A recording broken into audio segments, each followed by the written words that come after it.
I'm Don Lemon. This hour in the CNN newsroom. I blame both parties for the stalemate. All of the people who are responsible for this are elected to do a job.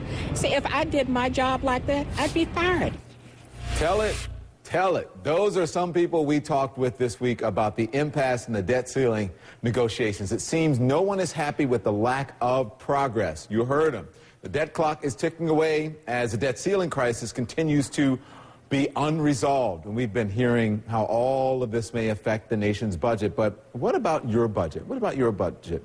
What should you be doing with your personal finances as the uncertainty continues? So joining us to talk about you, what you should be doing, not the lawmakers, is our personal finance expert, Jordan Goodman. Jordan, thank you so much for joining us. Great to be with you, Don. You say people should buy gold and silver. Why? Well, that's a place that people are going to as a place of safety. If the treasuries aren't going to be really useful for them, gold is a place to go. And so you're seeing gold already up to $1,600 an ounce, silver up to about $40 an ounce. So that's just telling you how nervous people are with holding treasuries these days. Yeah, people are really nervous, and they don't have a lot of confidence that lawmakers are going to get things done by that deadline. So let's talk about it. It used to be your biggest investment. Now it's a big burden for a lot of people, your home. What about your mortgage? In the days left to the deadline, people should refinance and get a mortgage with a lower rate. Can they do it? Do they have enough time? Yeah, there is time. I mean, we have incredibly low mortgage rates right now, about 4.5%, something like that. And so these are not going to last. If we, in fact, do default to get close to it, you're going to see interest rates go up a lot on mortgages. So you should definitely refinance if you can. There's a website that can help people do that, youcanrefi.com, that can help them get much lower rates. If they're at, say, 5% or higher, it's going to make sense to do that. Another strategy they can use, Don, is what's called equity optimization, where they actually refinance into what's called a home equity line of credit, a HELOC, which is at 3.5%, something like that. You can pay your mortgage off typically in about 5 years instead of 30 years on the same level of income you've got today.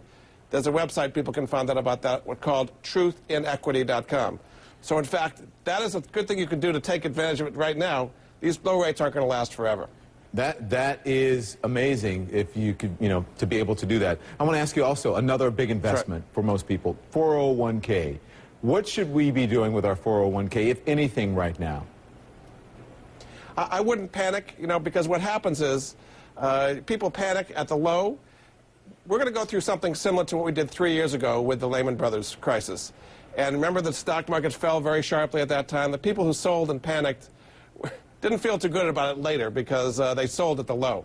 So I really wouldn't change the allocations of the 401k because of this. But it's going to be a scary time the next 2 weeks or so as we go through this. Hey, I have to ask you, would you invest in real estate or would you put money in the markets? I wouldn't put too much in the stock market right now, but I would go into hard assets. Gold, silver, oil is up to about $100 a barrel. So I would go into those kind of things. That's what's going to do well as a flight to safety. But people are going to be worried about what's happening in Treasury securities. One place to go are high-quality corporate bonds. Okay. What I'm saying is Exxon and AT&T and IBM become the new Uncle Sam. Jordan, I have to run, but good advice. And we'll put this on our blog, cnn.com/Don. My thanks again to Jordan. Appreciate it.